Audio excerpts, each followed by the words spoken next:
नमस्कार दोस्तों, स्वागत है आपका एक और प्रेरणात्मक कहानी में। बुद्ध की कहानियां भले ही आज के समय की न हो, लेकिन उनकी कहानियां मानवीय भावनाओं से जुड़ी हुई हैं। इसीलिए वे आज भी हमारा मार्गदर्शन करते हैं। यही कारण है कि बुद्ध की कहानियां अत्यंत लोकप्रिय हैं।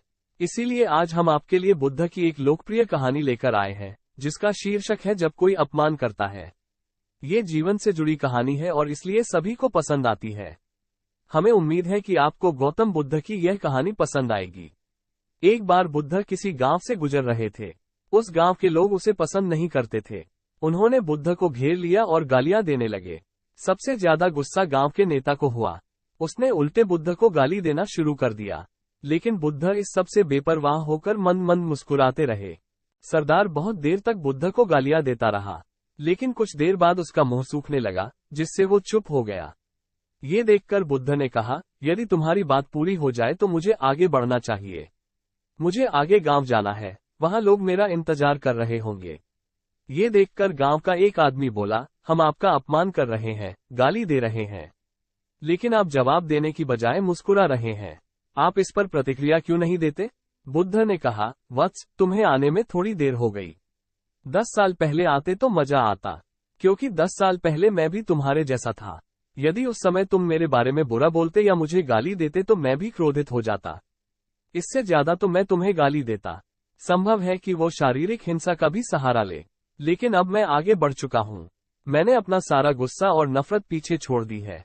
अब मैं उस जगह पहुंच गया हूँ जहां तक आपकी गालियां नहीं पहुंच पाती। तुमने मुझे गाली दी, ये तुम्हारी भावना है, लेकिन आपकी भावनाएं मुझ तक नहीं पहुंच रही हैं। मुझ पर इसका आरोप तभी लगाया जाएगा जब मैं इसमें भाग एक बार मैं उन्हें स्वीकार कर लूं, लेकिन मैं आपकी इस हरकत से तटस्थ हूं, इससे कोसों दूर हूं। यही कारण है कि मैं अभी भी पहले की तरह शांत हूं। ये सुनकर सरदार बोला, अरे ऐसा कैसे? मैंने तुम्हें गालियां दी हैं और पूरे गांव के सामने तुम्हें गालियां दी हैं। फिर इसे लेने या न लेने का क्या मतलब? बुद्ध ने कहा, वत्स, मैं कल एक गांव में गया था। वहां लोगों ने मेरा उपदेश सुना। वे बहुत खुश हुए। ग्राम प्रधान मेरे लिए मिठाइयां लेकर आए और मुझसे खाने का आग्रह करने लगे। मैंने कहा, मेरा पेट भर गया है, इसलिए मैं इसे स्वीकार नहीं कर सकता। ये सुनकर वो व्यक्ति मिठाई वापस लेकर चला गया, क्योंकि जब तक मैं कुछ न लूं, कोई मुझे कैसे दे सकता है? इसमें मेरी सहमति तो आवश्यक है ना? हाँ, यही तो है। एक आदमी ने बुद्ध का समर्थन किया। बुद्ध ने फिर पूछा, जब मैंने मिठाई लेने से इनकार कर दिया तो उन्होंने इसका क्या किया होगा? हो सकता है उसने अपने परिवार के बीच मिठाइयां बांटी हो। एक व्यक्ति ने उत्तर दिया। बुद्ध ने कहा, तुमने ठीक कहा। ठीक उसी मिठाई की तरह तुम मेरे लिए गालियां लेकर आए हो और चाहते हो कि मैं उन्हें स्वीकार कर लूं। लेकिन भाई, मैं उन्हें नहीं लेता। अब बताओ, तुम उनका क्या करोगे?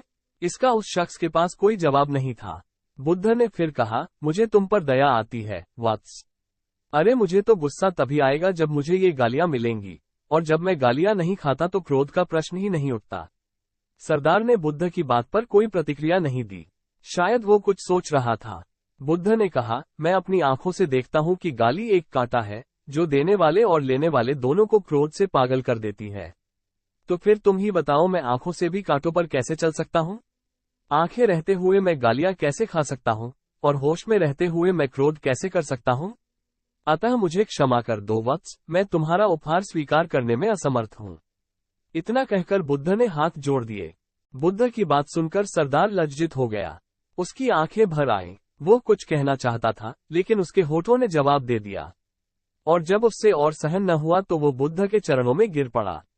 दोस्तों, हम में से ज्यादातर लोग यही सोचते हैं कि हमारे दुखों का कारण कोई और है, और जब हम इस पर विश्वास करते हैं तो हम आत्मनियंत्रण की कमी और खुद को नियंत्रित करने में असमर्थता को नजरअंदाज कर रहे हैं। वास्तव में ये हम पर निर्भर करता है कि हम दूसरों द्वारा प्रदत्त नकारात्मकता को स्वीकार करते हैं या नहीं। यदि हम नकारात्मकता को स्वीकार करते हैं तो हम अपने पैरों पर कुल्हाड़ी मारते हैं, और जब हम उसे अस्वीकार कर देते हैं तो घृणा, क्रोध, हिंसा सभी से मुक्ति मिल जाती है। दोस्तों, हम आशा करते हैं कि आपको ये बुद्ध कहानी, जब कोई अपमान करता है, पसंद आई होगी। दोस्तों, हम आपसे फिर मिलेंगे ऐसे ही रोचक और उपयोगी कहानी के साथ। तब तक आप जहां भी हो खुश रहें और खुशियां बांटते रहें।